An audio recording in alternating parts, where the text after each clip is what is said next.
Hello friends, नमस्कार, राधे राधे। आज हम आपको 73% से आगे कराएंगे। ठीक है। ज्योतिबा फुले द्वारा प्रसारित विचारों के संबंध में निम्नलिखित में से कौन सा कथन सही नहीं है? ज्योतिबा फुले के बारे में उनके शब्द कार्यकलाप सार्वभौमिक मानवतावाद के रूप में प्रस्तुत करते हैं, ये सही है। फुले ने समानता और तर्क संगतता पर निर्मित एक नए सामाजिक ढांचे के लिए कार्य किया, ये भी सही है। फूले ने अपने आप को न केवल ब्राह्मणवादी संस्कृति और प्रणाली से बाहर रखा बल्कि हिंदू समाज के भी बाहर रखा, ये गलत है। फूले ने उन सभी हिंदू धर्म ग्रंथों को अस्वीकार किया जो ब्राह्मण वर्ग के आधिपत्य को वैधता प्रदान करते थे, ये सही है। निम्नलिखित गवर्नर जनरलों में से किसको दयालु या क्लेमेंसी विश्लेषण से संबोधित किया गया? किसको? लॉर्ड कैनिंग को। किसके द्वारा लॉर्ड कर्जन को लिखे गए भारतीय अर्थव्यवस्था पर खुले पत्रों ने ब्रिटिश भारतीय सरकार को एक आधिकारिक खंडन प्रकाशित करना पड़ा और साथ ही सुधारवादी आर्थिक कदम भी उठाने पड़े? R.C. दत्त। किसके द्वारा? लॉर्ड कर्जन द्वारा। ये तो लिया। राष्ट्रवादी प्रतिमा विज्ञान में भारत माता अथवा मदर इंडिया 1904-5 का किसका प्रसिद्ध चित्र भारत की नई छवि के प्रतीक के रूप में आया? रविंद्रनाथ टैगोर का।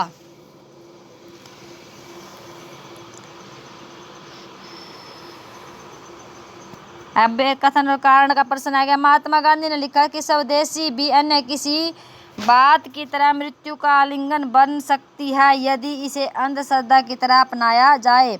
महात्मा गांधी का विचार था कि स्वदेशी ऐसा सिद्धांत है जिसकी जड़ें शुद्धतम अहिंसा यानी प्रेम में निहित हो। ए और आर दोनों सही है, लेकिन व्याख्या नहीं करते हैं। ठीक है। नेक्स्ट प्रश्न है हमारा, राष्ट्रवादी महिला और उनके कार्य हैं। सरोजनी नायडू ने क्या करा था? दरसाना में नमक सत्याग्रह का नेतृत्व किया था। कहाँ? दरसाना। सरोजनी नायडू ने दरसाना में। उषा मेहता ने क्या किया था? भारत छोड़ो आंदोलन के दौरान गुप्त रेडियो संचालित किया था। अरुण आसिफ अली भूमिगत आंदोलन की नेता थी। कौन? अरुण आसिफ अली भूमिगत आंदोलन की नेता थी। डॉक्टर लक्ष्मी स्वामीनाथन आज़ाद हिंद फौज में शामिल हुई। कौन? डॉक्टर लक्ष्मी स्वामीनाथन आज़ाद हिंद फौज। मार्च 1914 में कामागाटू मारू जहाज द्वारा ले जाए गए भारतीय प्रवासियों के उतरने पर किस देश ने कठोर प्रतिबंध लगाए? कनाडा ने। कब लगाए? 1914 में। मुस्लिम लीग द्वारा अपनाए गए रास्ते में नरमी का रुख लगाए जाने के उद्देश्य से निम्नलिखित उच्च स्तरीय समझौता वार्ताओं को कालक्रम अनुसार व्यवस्थित कीजिए।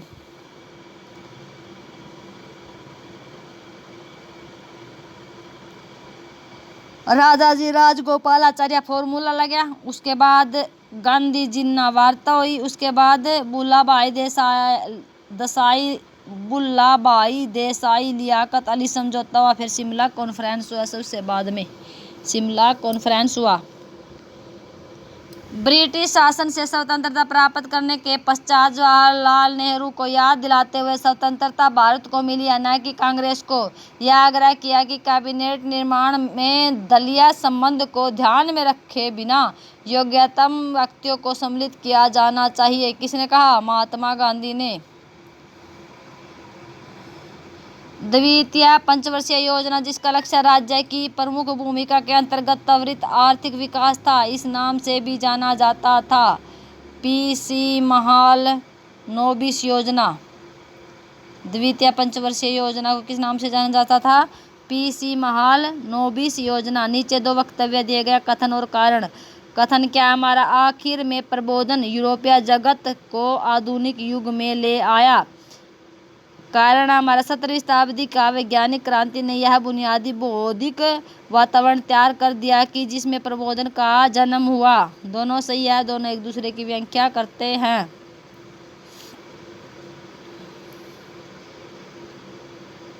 KR कानूनगा और रघुवीर सिंह किसने लिखे थे बताना है।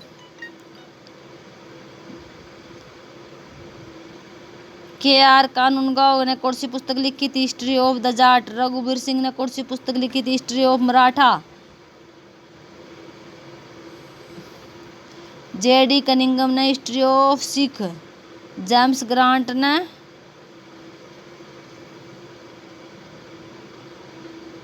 हिस्ट्री ऑफ मराठा तो जेम्स ग्रांट ने लिखी थी। JD कनिंगम ने लिखी थी हिस्ट्री ऑफ सिख।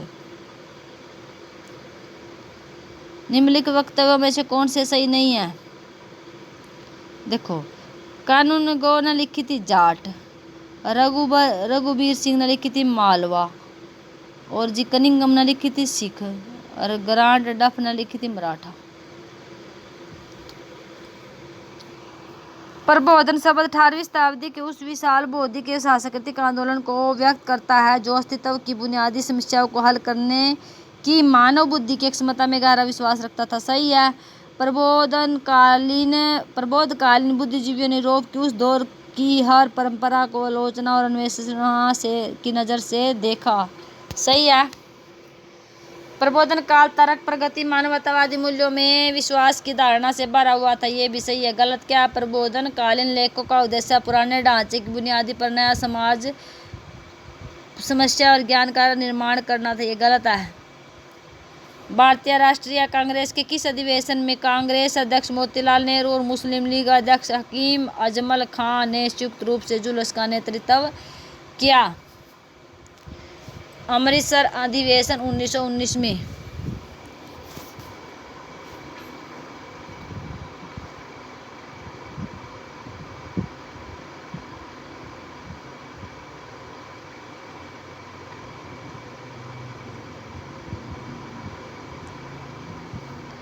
अपने विचारों को संचारित करने के लिए महात्मा गांधी निम्नलिखित में से किस समाचार पत्र से संबद्ध नहीं थे?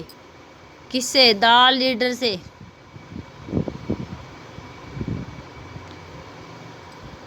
अपने नाम के बावजूद हिंदू कोड बिल हिंदू जाति मतों के साथ साथ सिखों, बौद्धों, जैनों पर भी लागू किया जाना था। स्वतंत्रता के पश्चात समान नागरिक संहिता का समर्थन करने वालों में प्रधानमंत्री जवाहरलाल नेहरू और कानून मंत्री डॉक्टर BR अम्बेडकर थे। ए गलत और आर सही है। आगे फिर समाज सुधारक है और उनकी संस्था है पंडित रमाबाई शारदा सदन। रमाबाई शारदा सदन। DV कार्वे अनाथ बालिका आश्रम। करवे का अनाथ बालिका आश्रम है। GK देवधर और श्रीमती रमाबाई रानाडे सेवा सदन।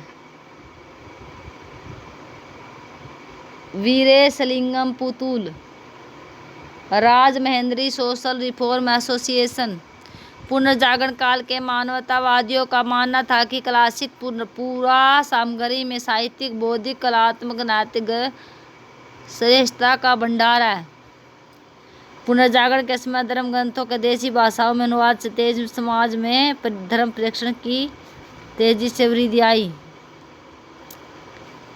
ए और आर दोनों सही है और एक दूसरे की व्याख्या नहीं करते हैं।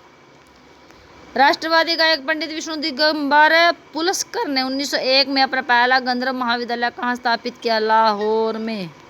1901 में पंडित विष्णु दिगंबर ने गंधर्व महाविद्यालय।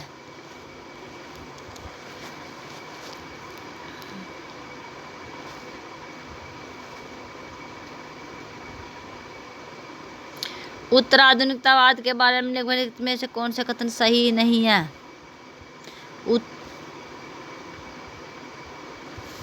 उत्तर आधुनिकतावाद में मानवता की एकता, समाज की रचनात्मक शक्ति के रूप में व्यक्ति और इतिहास की अवधारणा की आलोचना दृष्टि से देखा गया है। उत्तर आधुनिकतावाद में अध्ययन की शास्त्रीय सीमाएं धूमिल पड़ी हुई हैं।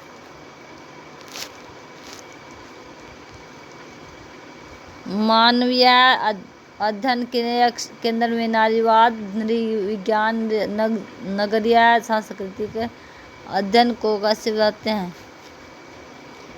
जैसे विषय आ जाते हैं। उत्तर आधुनिक आलोचना में असत्यवादा, विविचिता, कर्मभंगता जैसे विचार विभिन्न प्रस्तुत किए जाते हैं।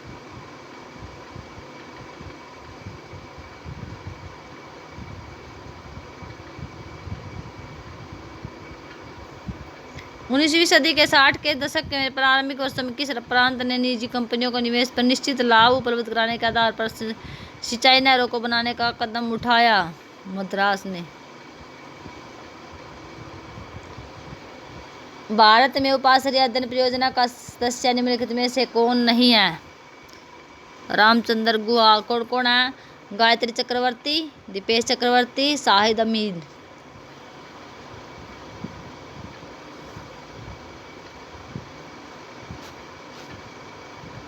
Benedict Edson.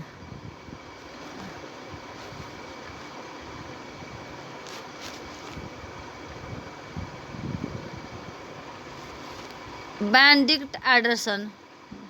उसने कौन सी पुस्तक लिखी थी? Amazing communities 1983। अर्नेस्ट गलेनर।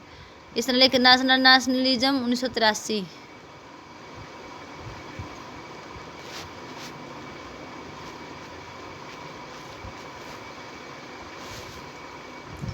और जी एरिक जे हॉब्सन ने कौन सी पुस्तक लिखी थी? नेशनलिज्म 1870 से 90। ई क्यूडरी। नेशनलिज्म 1960। ठीक है। ऐसा माना जा सकता था कि ऐतिहासिक पद्धति एक ऐसा महान विज्ञान है जो मनुष्य के उन विचारों परिस्थितियों का अध्ययन करता है जो सत्य और औचित्य को अनुकूलन करते हैं। ज्ञान का यह शास्त्र होने के कारण यह प्राकृतिक विज्ञान से कहीं पूरी तरह से अलग है। ज्ञान का शास्त्र होने के कारण प्राकृतिक विज्ञान से पूरी तरह से अलग है क्योंकि इसका कोई सार्वभौमिक नियम नहीं है। ए और आर दोनों सही है, व्याख्या नहीं करते।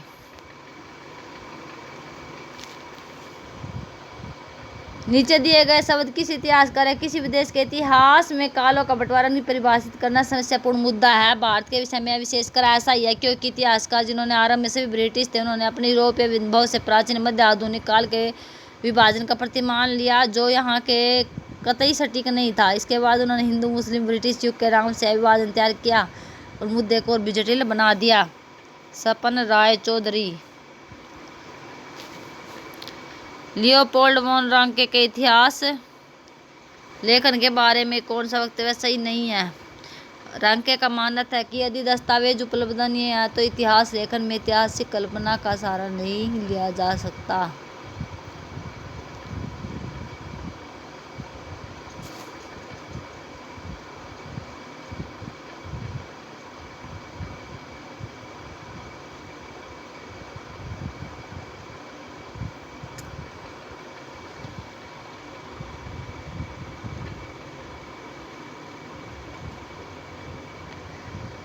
नेक्स्ट पर्सन निम्नलिखित पुस्तकों में से कौन सी थॉमस पेने द्वारा नहीं लिखी गई थी?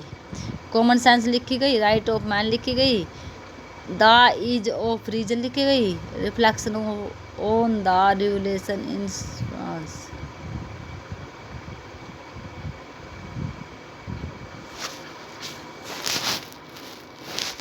Thank you watching this video. आज मैंने आपको जुलाई 2018 का पूरा प्रीवियस ईयर प्रश्न पत्र करवा दिया है हिस्ट्री का, यूजीसी नेट का। इस ऐसे आप हमारी वीडियो को लाइक शेयर सब्सक्राइब करते रहिए ताकि मैं आपको नेक्स्ट पर्सन और नेक्स्ट प्रीवियस ईयर पेपर करवा सकूं जो मैंने आपसे वादा किया है 10 ईयर का करवाने का। ठीक है। Thank you watching this video.